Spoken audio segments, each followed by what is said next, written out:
Bien, mes chers confrères, mesdames, mesdemoiselles, messieurs, c'est avec un grand plaisir que je réponds à l'aimable invitation du docteur Joël Huth et de la Fondation Portman à votre réunion d'aujourd'hui. En fait, elle m'a demandé de vous traiter en 15 minutes, ce qui est un défi, le vieillissement, l'anatomie du vieillissement du visage.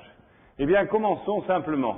Pour dire que le vieillissement, c'est d'abord et avant tout les 4 facteurs qui s'associent. Le premier, c'est l'atrophie tissulaire. L'atrophie tissulaire, mais de tous les tissus. Et on va voir que cette atrophie tissulaire touchera aussi bien la peau que la graisse, que les muscles, que l'os. Bien sûr, le deuxième problème, ce sera la contractibilité ou la contraction des muscles paussiers. La contraction des muscles paussiers, c'est important à comprendre. Troisièmement, et dernier élément, peut-être le plus important, ce sera la pesanteur, c'est-à-dire la ptose des tissus liée à l'attraction, à la gravitation. Et enfin, quatrièmement, l'incontestable résorption osseuse qui, bien sûr, sera l'origine d'un certain recul tissulaire. Commençons, bien sûr, par les problèmes cutanés. La peau du visage va bien sûr vieillir, et elle va vieillir toujours de la même manière. Elle va vieillir essentiellement par cette notion tout à fait spectaculaire de perte de l'élasticité cutanée. Cette perte d'élasticité cutanée va être à l'origine, bien évidemment, de l'apparition de rides, qui vont être très spectaculaires parce qu'elles vont créer incontestablement un vieillissement du visage qu'on va pouvoir faire évoluer de plusieurs manières. On aura bien sûr d'abord et avant tout les rides du stress, de l'inquiétude, de l'angoisse, qui seront les rides du lion. Et le vieillissement précoce, on pourrait distinguer la peau en 4 stades, le stade 1, le stade 2, le stade 3 et le stade 4. Bien sûr que le vieillissement va ensuite toucher le coin de l'œil. L'apparition des rides de la patte de doigt sera importante. Et ces 2 stigmates elles-mêmes suffisent pour définir une femme, par exemple, de 40 ans. Et puis, vous le savez tous déjà, c'est l'apparition du sillon nasogénien qui va faire apparaître successivement les éléments Bien évidemment, si on avance dans le vieillissement, on va s'apercevoir qu'apparaissent très progressivement des rides du front. Ces rides du front avec une certaine chute de la queue du sourcil. Et ce qui est tout à fait extraordinaire, c'est la chute de l'angle externe de l'œil pour montrer un sillon nasogénien qui va devenir plus marqué. Ça, c'est le stade supérieur. Déjà, on voit les muscles, les éléments de la joue qui vont commencer à tomber. On va avoir ce qu'on appelle une perte de l'ovale du visage. Alors, ce qui est très, très curieux, c'est que si on continue dans le vieillissement, eh bien, on voit apparaître à ce moment-là la patte doigt, et puis surtout le vieillissement sous-mental, très caractéristique, avec quelquefois la mise en tension de certaines bandes platysmales. Donc, vous voyez que vous pouvez évaluer l'âge de quelqu'un en le croisant dans la rue, en regardant son visage, et ceci est essentiellement lié à la perte de l'élasticité cutanée.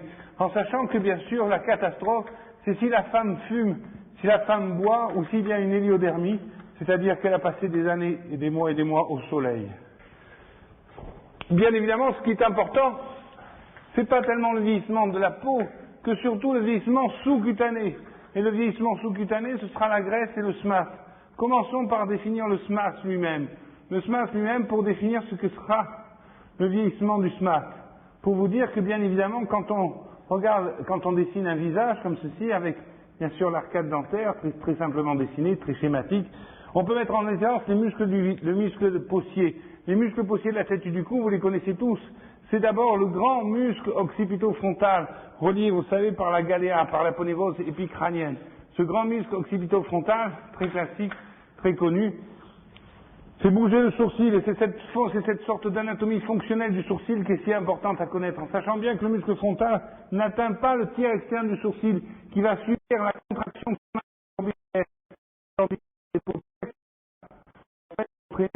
par sa contractibilité en permanence les rides de la patte de doigt. Et bien sûr, ne parlons pas du petit muscle corrugator, si important à connaître, ou du muscle procérus, qui est sous la peau et qui va amener aux rides cutanées, là aussi très spectaculaires, rides cutanées. Si par exemple je vous mets là le plan cutané, eh bien vous allez voir apparaître immanquablement les rides au niveau de la racine du nez ici. Bien sûr, on pourrait ajouter le muscle releveur de l'aile du nez et de l'aile supérieure. On pourrait ajouter le canin ou bien sûr le petit zygomatique Bien sûr, sans oublier le grand zygomatique, si important, pour ne pas parler tout de suite du muscle le plus important avec le petit muscle risorius ici, qui est le platysma, sans compter celui qui vous donnera cette ride d'amertume, qui sera le triangulaire des lèvres ou l'abaisseur de l'angle, avec le dépresseur de la lèvre inférieure et les muscles de la houppe du menton. Non, ce qui est amusant, ce ne sont pas tellement les zones où il n'y a pas de muscle, ou ce qu'on appellera le smas suprazygomatique, ou fascia temporale superficielle, ou ce qu'on appellera le smas parotidomacétérin, ou parotidomacétérin, ou zygoma, ou smas infrazygomatique, que de vous dire qu'en fait le smas vieillit de deux façons. Certains considèrent que le smas se relaxe et se détend, et d'autres estiment que le smas répond par une contractilité. Ce que je crois, moi, c'est qu'incontestablement les tissus tombent et le SMAS va réagir le SMAS va lutter contre la pesanteur. En fait, c'est le SMAS qui va retenir les tissus qui tombent contre la pesanteur. En fait, cette notion est importante. Regardez comme le poids de la paupière supérieure devient important. Eh bien, à ce moment-là, le muscle frontal va répondre au poids de la paupière supérieure, dermatocalasis, par une contractibilité. Cette contractibilité va créer automatiquement des rides frontales, le corrugator, des rides du lion, la contracture de l'orbiculaire, des rides de la patte droite. Le sillon d'amertume sera lié à la contraction du platysma et du triangulaire des lèvres. Donc, vous voyez, moi, je crois plutôt à une contraction du système. Bien sûr, ce qui est important, c'est pas tellement le SMAS, que surtout de comprendre la graisse faciale et de comprendre comment la graisse faciale se répartit dans un visage. En fait, si on schématise très simplement la graisse faciale dans un visage, on s'aperçoit que la graisse faciale est quelque chose qui va évoluer dans le temps, dans le vieillissement. La graisse faciale, c'est celle qui va habiter certaines parties de votre corps. Vous savez que si on enlève la peau, vous pourriez être amené à le faire, si on enlève la peau, et bien évidemment qu'on s'aperçoit des zones graisseuses, eh bien il y a très peu de graisse, il y a un petit peu de graisse sous le sourcil. C'est amusant, cette graisse sous le sourcil, c'est ce qu'on appelle le coussinet adipeux de Charpy. Le coussinet adipeux de Charpy vient s'ajouter à cette graisse si importante que vous connaissez tous très bien, qu'est la graisse malaire. La graisse malaire viendra s'ajouter à la graisse jugale, la boule de Bichat, qui va descendre avec le temps, progressivement, dans la bajoue, et vous savez qu'il existe une graine superficielle au niveau du menton. Ce qui est extraordinaire, c'est que cette graisse va chuter. C'est la chute de la boule de Bichat qui va appuyer comme ça pour faire un rebord et donner des rides de la patte doigt inférieure. C'est la graisse malaire qui va prendre accès sur son grand axe pour tomber comme ceci et venir dessiner l'incontestablement votre sillon nasogénien et même créer la ride d'amertume. Et vous le savez tous déjà que l'ovale du visage va être perdu par la création de cette bajoue débutante ainsi que l'apparition d'un double menton, voire de rides platysmales. Vous voyez que la ptose graisseuse, l'involution, c'est-à-dire qu'un visage se vide. En fait, quand on vieillit, les gens âgés ont ce qu'on appelle une squelettisation de la face, ont l'impression qu'ils ont perdu tous les tissus, l'involution de la graisse. Plus la ptose de la graisse, ça fait partie des signes du visage. Et dans les signes pathognomoniques qui vous donneront l'âge de quelqu'un, et bien sûr, vous mettrez tout de suite cette notion de chute de la graisse faciale. Et toutes les techniques chirurgicales ou médicales qui servent à remonter ou à re-remplir un visage sont toujours utiles et bien vécues. Et bien sûr, nous terminons cet exposé très court et très rapide par l'évolution du squelette, pour vous dire qu'en fait, l'évolution du squelette est tout à fait spectaculaire. L'évolution du squelette dans un visage, c'est simplement la notion que, bien sûr, que ce qui compte dans un visage, ce sont les dents. Et les dents portent un os qu'on appelle l'os alvéolaire. Les dents portent un os qu'on appelle l'os alvéolaire. Eh bien, c'est la perte de cet os alvéolaire, la perte de ces dents, qui va entraîner une perte de squelette facial, pour arriver à un recul du maxillaire et un recul de la mandibule. La personne âgée gardera cette prognathie relative. On a l'impression que la sorcière a un gros menton. Mais non, c'est qu'elle n'a plus de dents ou qu'il lui reste une ou deux dents spectaculaires. De la même façon que l'on va voir apparaître un rebord orbitaire.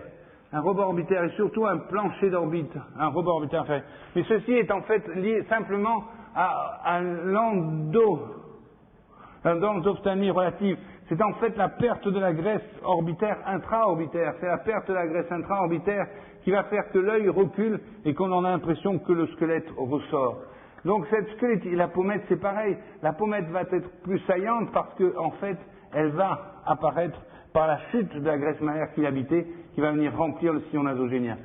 Donc vous voyez que tous les éléments participent au visage et que cette évolution du visage dans le vieillissement doit amener à des gestes à la fois médicaux et chirurgicaux. Médicaux parce que bien sûr il faudra jouer sur la peau et sur la peau vous ferez à la fois du laser, des peelings au phénol, ce que vous souhaitez. Il faudra jouer sur la graisse, soit par aspiration, soit par feeling. Vous savez que les fillers sont très à la mode aujourd'hui, par feeling ou par filler. Il faudra jouer sur le SMAS. Le SMAS, il faudra le décontracter. C'est le rôle du Botox, bien sûr. Et le lifter, c'est le rôle des chirurgiens qui font des liftings du SMAS. Et enfin, n'oubliez pas que l'os est très important et qu'il faudra soit faire des greffes osseuses, soit faire des abrasions osseuses chirurgicales pour essayer de rétablir un profil osseux convenable. Donc vous voyez, à la fois des traitements. On pourrait dire presque que le vieillissement, c'est la délocalisation, mot à la mode, des éléments du visage. Tout se délocalise. On pourrait dire presque jouer sur le mot loquer, L-O-O-K, pour dire que relooker un visage, c'est reloquer les différents éléments. Je vous remercie.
I would love to talk.